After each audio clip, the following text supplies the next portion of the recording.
Welcome once again to the McAnulty Method, where financial expert Frank McAnulty is going to share his insights and knowledge with us to help us live a better financial life. Frank, welcome back. Thanks, Bill. It's been a couple of weeks. I think we missed last week for some reason, but we're back. And it's good to be back.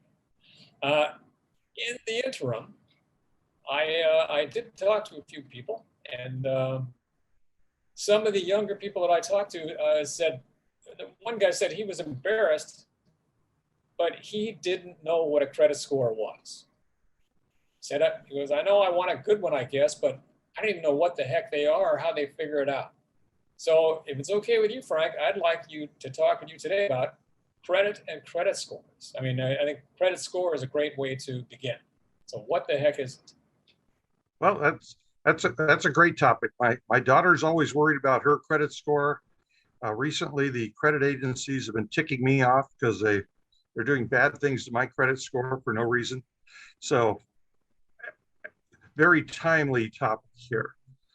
Your credit score is what originally people you wanted to borrow money from used to determine whether or not you could pay them back. It's a combination of how much debt you have outstanding, how much credit you have available to you, how you've been making your payments, if you've been on time all the time, or you ever make late payments, you miss a payment. So it's basically supposed to be a combination of your entire financial life. Wow. Your entire financial life in one little snapshot. That's it. That's why no one understands it. What is an example of a good credit score, and what's a great credit score? Well, recently I was just looking at great credit score is over 800. The scale goes to 850. Once again, why it goes to 850 and not 1,000 or a nice round number, who knows? But it's 850 to 800 to 850 is a really an excellent credit score. 750 to 800 is a good credit score, and it goes down from there. Wow. Okay. It's good to know. Could you kind of briefly tell us too why it's important or what the advantages are of having a good individual credit score? Well, the first advantage is, say you're going out to buy a new car. The first thing they do is run your credit score. So now if you have an 800, they're going to give you the best loan that they can get for you. You may be able to get that 0% interest for the next 5 or 6 years that you see every now and then on TV. Now, if you're at 775, you may be getting 1 or 2% for the next on that loan because you're not the highest level of credit risk that they want to give money to. And as you go down, your interest rate goes up. If you're down in the 600, 500 range, you're getting a loan in double digits. It's going to be 10, 11, 12% interest because your credit score indicates that you're not credit worthy. You can't be relied upon to pay your debts, or you have too much debt. And so who's going to get paid? All right. If you're a young person and you haven't taken out any loans, and how early should one start building their credit? Well, you should definitely start building as soon as you become 18. When you're an adult, you can get your own credit card. Companies love to give you credit cards. Now, here's the problem. They're going to give you a credit card with a balance of $500 or so on it, just to make sure you're good at handling. And so even if you say, this is great, I can instead of paying cash now, I can just go out and use my credit card. I'll pay all my bills with the credit card, and at the end of the month, I'll write a check and pay it all off. Okay? Sounds like you shouldn't have a problem, right? You're paying the bill off every month. You're good. Here's the problem. the credit rating agencies don't want you to use all the credit that's available to you. They don't want you to use more than 30% of the balance on that card. And that, because then it starts to look bad and they start lowering your score. So on that $500 credit card, you should only use $120 a month so that you never get close or go over that 30%. And so that's what people think. Well, why is my credit not better? I pay the bill in full every month. I pay it off. And it's because it's not a function of how much credit you have. It's a function of how much of it you've used. That's a pretty good trick. We'll give it to you, but don't use it all. No. Well, I was going to say that what are good ways to start building your credit? Well, like I said, get a credit card as soon as you can, even if it's on a credit card with your parents, and make sure you use it and pay it off every month. You don't want to use it and then not have the money to pay it off, because now you're carrying a balance. And then you either can't use it again, or you're going to add to it, and then you're going to go over that 30% really quickly. And so that's the best way. Just use it, pay it off. Use it, pay it off. So in other words, only buy things that you really have the money to pay for, but you want to build your credit. All right. And when it comes to applying for a credit card, I mean, like I get stuff in the mail all the time. It seems like you just fill it out and mail it in or online. But, if you've never had a credit card, what can someone who's never had a credit card expect? Well, they're going to want to know where you're getting your money to pay it off. Like I said, if you can get on with your parents, well, they're signing for it. So that's where they know you're going to. But as soon as you get a job where you get a paycheck and you can prove you're making money, then you can get a credit card. Trust me, they want to give you credit cards. If you go to college, as soon as you show up at college, you'll probably get 20 credit card offers. So they're like, well, they're going to college, they're going to get money, they're going to have a job, they're going to use it. The credit card companies, how do they make money? We got to look at it from their point too. How do we make money? They don't like people that pay off their bill every month, because all they're making is the little fee they get from the merchant when the charge is made. They don't get any interest from us. They don't get that 10, 12, 15, 18% interest from us on what we charge. Now, they're not going to turn us down because they know we don't cause them any problems either. We pay our bill every month. So the credit card company's job is to get people to use their credit cards. So as long as you can demonstrate the ability to generate income to pay the card, you can get a card. So I guess that's why they give you points too. They encourage you to use that thing more. Yes, they do. Frank, what is the difference between a secured credit card and an unsecured credit card? Well, a secured credit card is tied to a bank account. That's probably the easiest one to get. Say you have $1,000 in the bank, and you feel good. You have $1,000 in your savings account, and you don't want to use it every month and then have to put the money back. So you go to the bank and say, look, I'd like a credit card secured by this account.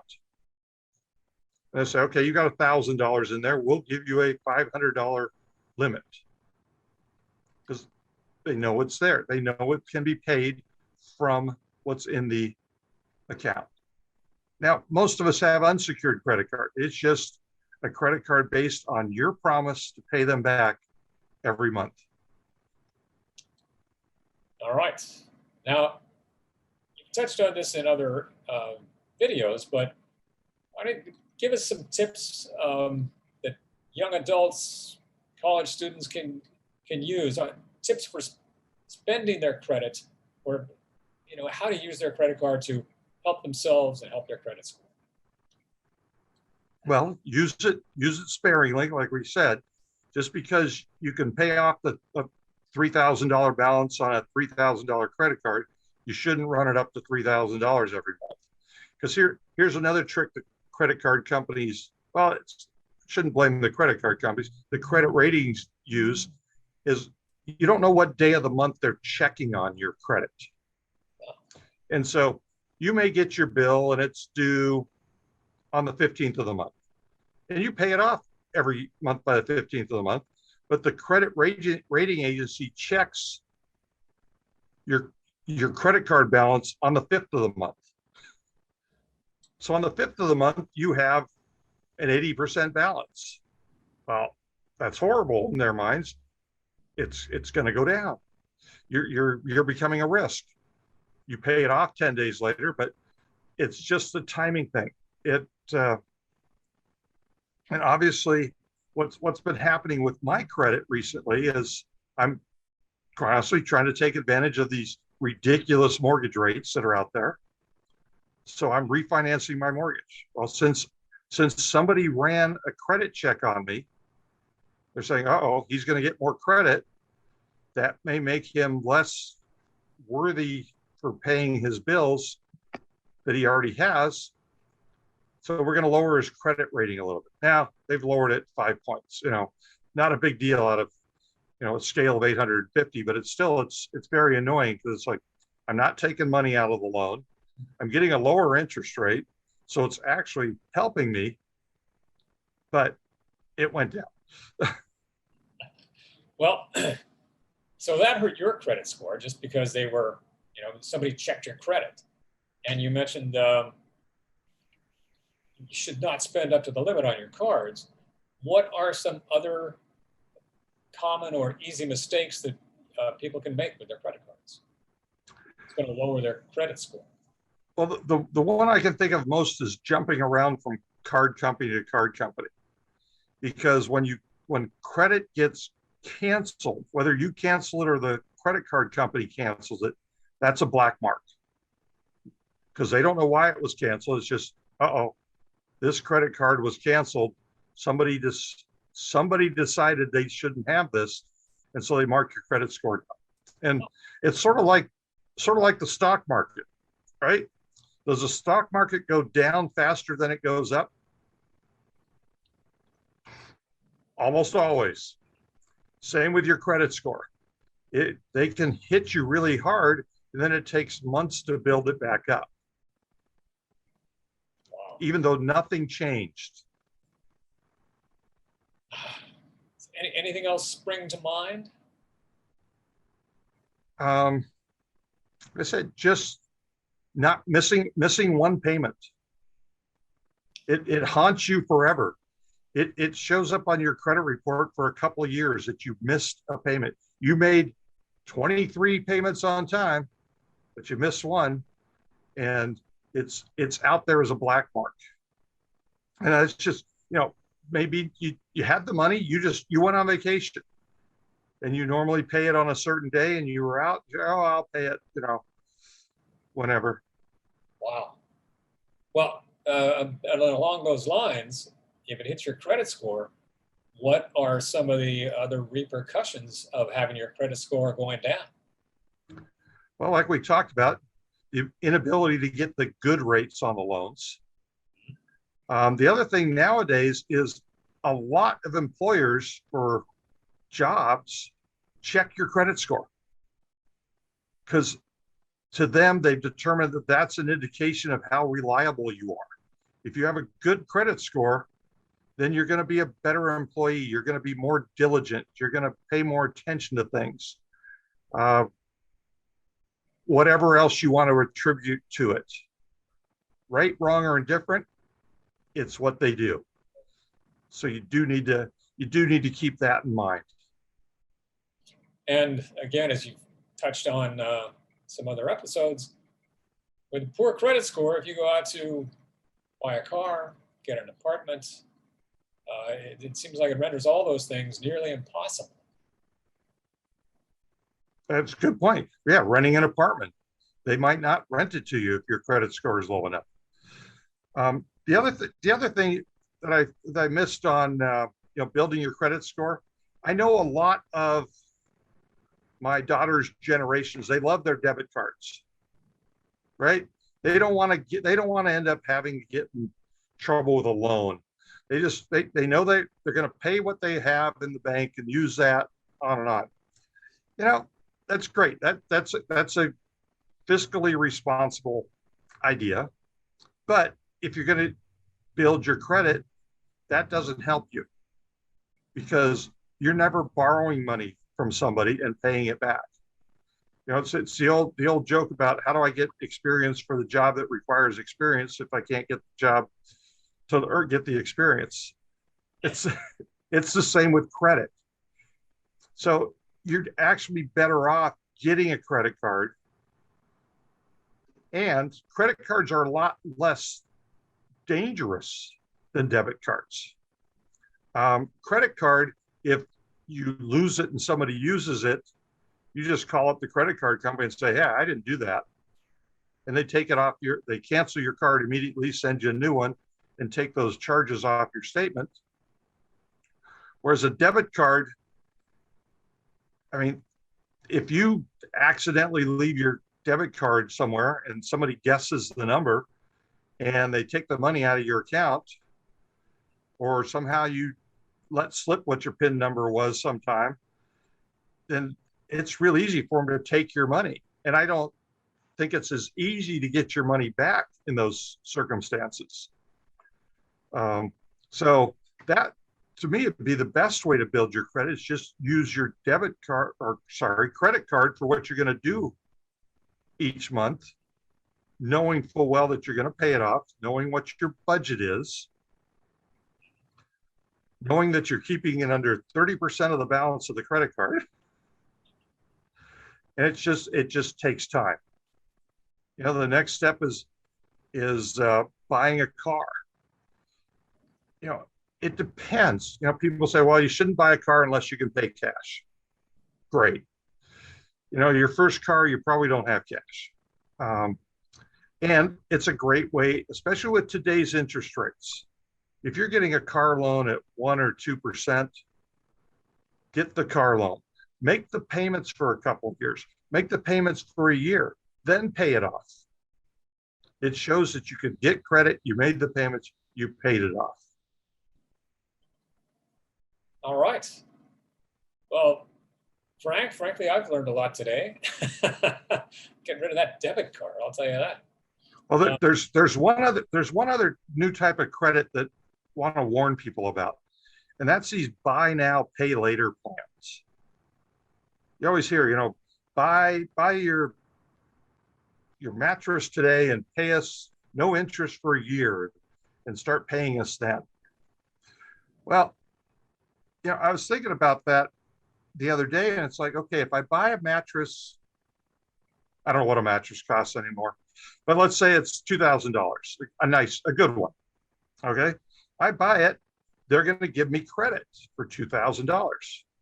Well, at the same time, I'm going to draw $2,000 worth of that credit. So I've fully taken that credit out, and I'm not making payments on it for a year. So that's probably going to look bad on my credit report. And the other issue is, they're really hoping you forget that you owe that, because it's like, take it out for a year. If you pay it off in a year, there's no interest. Uh-huh. So they're hoping in 367 days, counting for leap year, that you haven't paid it off. And they're going to say, oh, well, here's your bill. You didn't pay it in a year. So now you have to pay us interest on it and monthly payments. So we've talked in the past, not all credit's good credit, but a good credit card from a good company is not going to hurt you as long as you make the payments on time. Another good way to get credit is join a credit union. It's right in their name. And they know that one of your reasons for being there is to help build your credit. And so that might be the place to get the car loan that somebody else won't give you, or they'll give you a better rate. It's a good tip. All right. Well, thank you, Frank. I think you answered the question pretty darn thoroughly. And I guess that wraps it up for this time, unless you have one concluding thought, but. No, you do have to be diligent about building your credit. Like I said, one mistake and you get whacked for 6 months to a year because you just accidentally missed the payment, or something like that. So you have to be very careful if you really want to build it. But once you get to good credit, it's great when you show up in some place and they go, "Whoa, I've never seen a credit score that high before." It's like, "Whoa, really? Oh, that's pretty good." It makes you feel good, and you get the best loans when you need them. All right. Well, thank you, Frank. I think that'll wrap it up for us this time around. And I can't wait to see what you have in store for us next time. Me neither. We'll see you next week.